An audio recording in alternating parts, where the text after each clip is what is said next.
À l'occasion de la fête de la prune organisée le 18 septembre 2016 à Brignoles, de nombreuses confréries étaient présentes.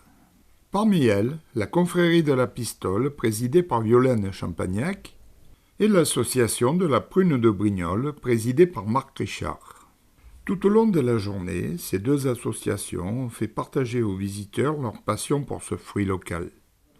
Le beau temps étant avec nous, vous aurez une belle journée à tout voir, à tout déguster, à tout comprendre ce qu'est la prune de Brignoles. Voilà, moi je suis présidente de la confrérie de la Pistole depuis 1 an. J'ai repris donc le flambeau de cette confrérie. Aujourd'hui, nous avons réussi à faire notre 14e chapitre et donc inviter toutes les confréries de la région de PACA pour participer effectivement à ce chapitre. Principalement, nous appelons effectivement Pistole. Pourquoi? Parce que effectivement, nous défendons donc. Je voulais dire que nous défendons d'abord les valeurs. Nous sommes là pour promouvoir et valoriser la prune de Brignoles. C'est ça, effectivement, tout le fait de notre existence. Voilà. Donc, voilà. Après, nous faisons également de la pistole, avec quelques prunes que nous pouvons récupérer. Et donc, voilà. Nous avons aussi le système plus moderne que ancestral. C'est-à-dire que maintenant, effectivement, nous utilisons effectivement donc les désilateurs, ce qui nous permet effectivement d'aller beaucoup plus vite. Voilà. Alors juste un instant, Monsieur le Président, vous m'avez raconté l'histoire de la pistole, parce que ça c'est intéressant, parce qu'il y a la prune de Brignoles, mais pourquoi s'appelle-t-elle la pistole et qu'est-ce que la pistole? Alors la pistole, c'est la prune de Brignoles. La prune de Brignoles, elle est pas aujourd'hui en vente, elle n'est pas fraîche parce que c'est une prune légèrement amère, qui a un petit goût, et quand vous goûterez les pâtes de fruits, tout ça, vous sentirez cette petite amertume. Donc, les enfants de François Ier, ils ont pensé que c'était la peau qui était gênante. Donc, ils ont épluché la prune, ils l'ont fait sécher au soleil, sur des clayettes. Au bout du 4e jour, ils ont enlevé le noyau, ils ont fait sécher, continuer à sécher, en pensant le rentrer tous les soirs pour éviter que l'humidité de la nuit ternisse, ça m'est arrivé, ternisse les prunes, et au bout de 10-15 jours, la prune est sèche. Il y en a, on pourra vous en montrer en paquet, donc bien empaqueté, parce qu'on pourra la déguster, mais c'est assez long à faire, et donc il n'y en a pas de quantité énorme. D'autant plus que sur Brignoles, actuellement, nous avons récolté 300 kg de prunes. Je sais qu'il y a des Brignolais qui ont dans leur jardin des pruniers. S'ils ne savent pas quoi faire de leur prune qui n'est pas bonne, mais qu'ils nous apportent, qu'ils nous les portent même à la ville, devant la mairie, ils déposent les prunes, on s'en occupera derrière et on leur donnera un peu de confiture en récompense.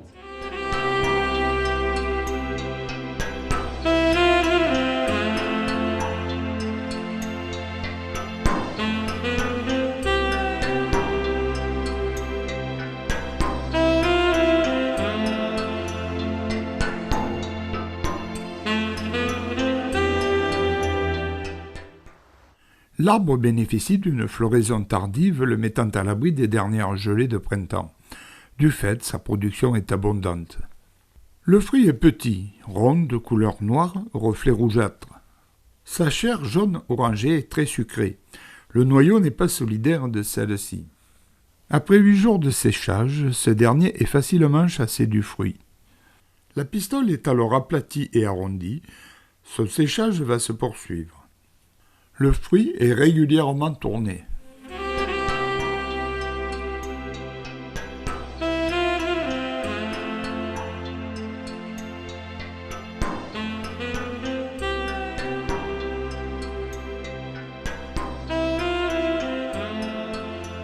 Là, nous avons la prune au milieu de son séchage et c'est là que le noyau va être enlevé. On voit bien le noyau qui a été extrait de la prune et la prune qui est à demi séchée, qui attend d'être dénoyautée.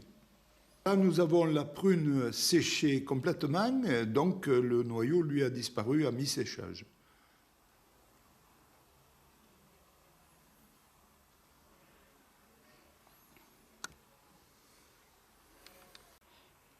La prune séchée a une forme effectivement ronde et une couleur brune. C'était du temps de François Ier. On l'a confondu, on l'a identifié comme étant la pistole, qui était la monnaie de l'époque de François Ier, qui était effectivement ronde, et cette couleur bronze, qui était en vigueur sous François Ier et Charles Quint.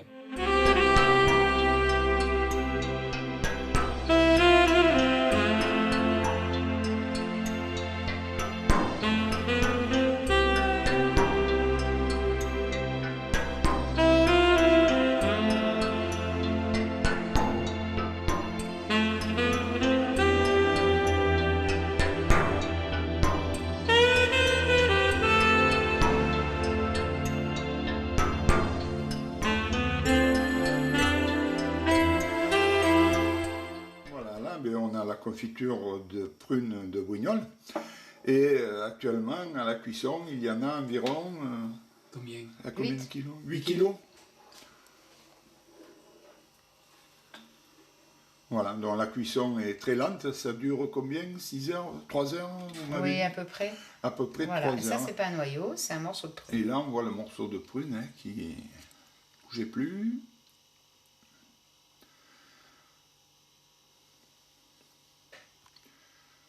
Voilà, donc le fruit reste en morceaux, ce qui permet de le déguster lorsqu'on consomme la confiture. Et là, c'est la phase de remplissage des pots.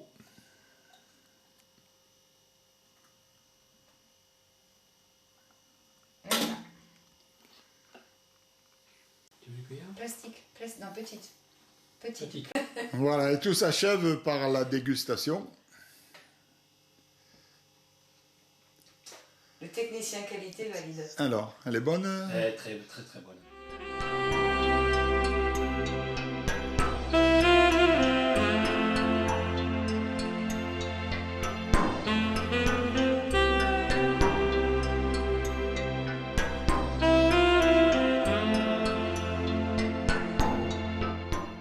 On m'a réalisé une pâte de fruits à la prune de Brignoles pour réaliser les biscuits Saint-Louis. Alors une pâte de fruits, tout simplement, c'est de la purée du fruit, la préparation, une cuisson à 104 degrés, qu'ensuite on va couler dans des moules flexipants. Donc on va incorporer une première partie du sucre, on incorpore la première partie du sucre avec un petit peu avec la pectine. Donc on donne un premier bouillon à la préparation et on va incorporer la deuxième partie du sucre.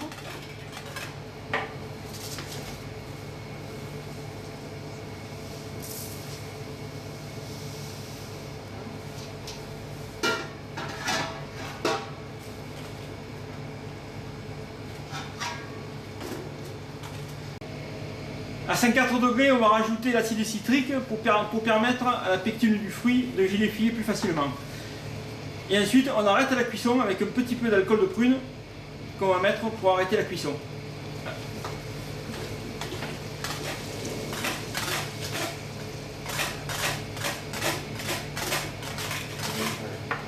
Une fois que la pâte de fruits est cuite, nous allons remplir des petits ustensiles qu'on appelle des chinois.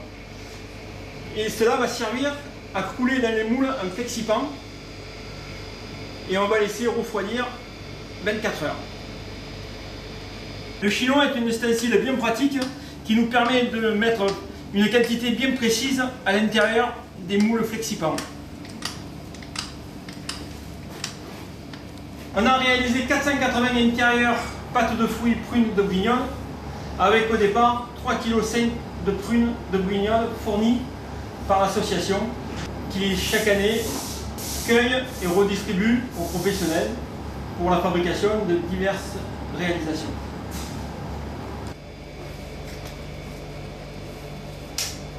Alors là, c'est la confection de la pâte qui commence à se préparer. On va utiliser de la cassonade qui va nous donner un petit goût caramélisé.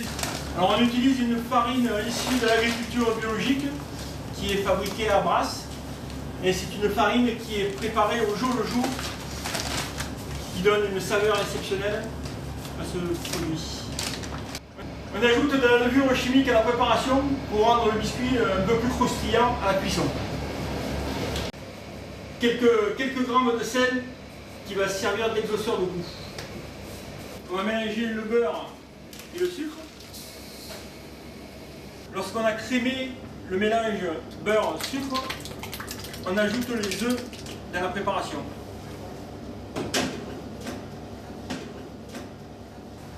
Dernière étape dans la fabrication, on incorpore la farine. Donc une fois la préparation terminée, on débarrasse sur plaque qu'on va stocker à 4 degrés pendant 24 heures. Donc après avoir laissé la pâte 24 heures à une température de 4 degrés, nous allons étaler cette pâte à environ 2 mm d'épaisseur.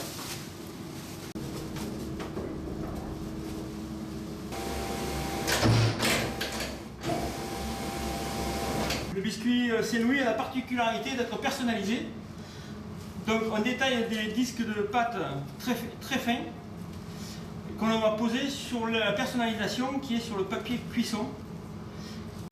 L'impression sur la feuille de papier cuisson, l'impression Saint-Louis est faite avec du sucre, du beurre de cacao et des colorants alimentaires. Et le phénomène, c'est qu'à la cuisson, le dessin va se reproduire sur le biscuit.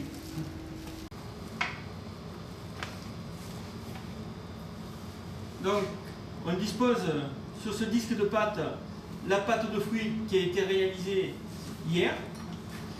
Ça va être le cœur du biscuit. Donc on va recouvrir le biscuit d'un deuxième disque de pâte pour enfermer la pâte de fruits au cœur du biscuit.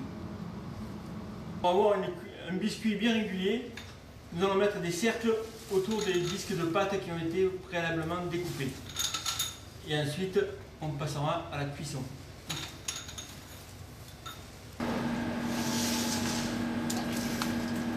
Donc on va cuire les biscuits Saint-Louis à 170 degrés une quinzaine de minutes. Alors on met un four très bas parce que le biscuit est composé d'énormément de beurre. Et pour avoir un biscuit hyper croustillant, il faut cuire à très basse température.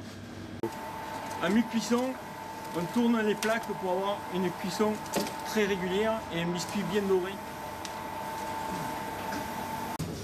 À quelques minutes de la fin de cuisson, on dépose une seconde plaque sur le dessus pour avoir des palais bien plats et très réguliers. Une minute de cuisson entre deux plaques pour parfaire le biscuit Saint-Louis. 17 minutes de cuisson, nous avons un biscuit doré à souhait.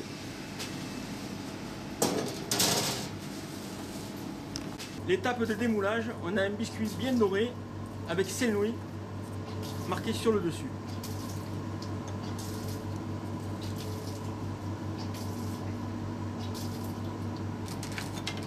Donc le cœur à la prune avec un biscuit bien doré et bien croustillant.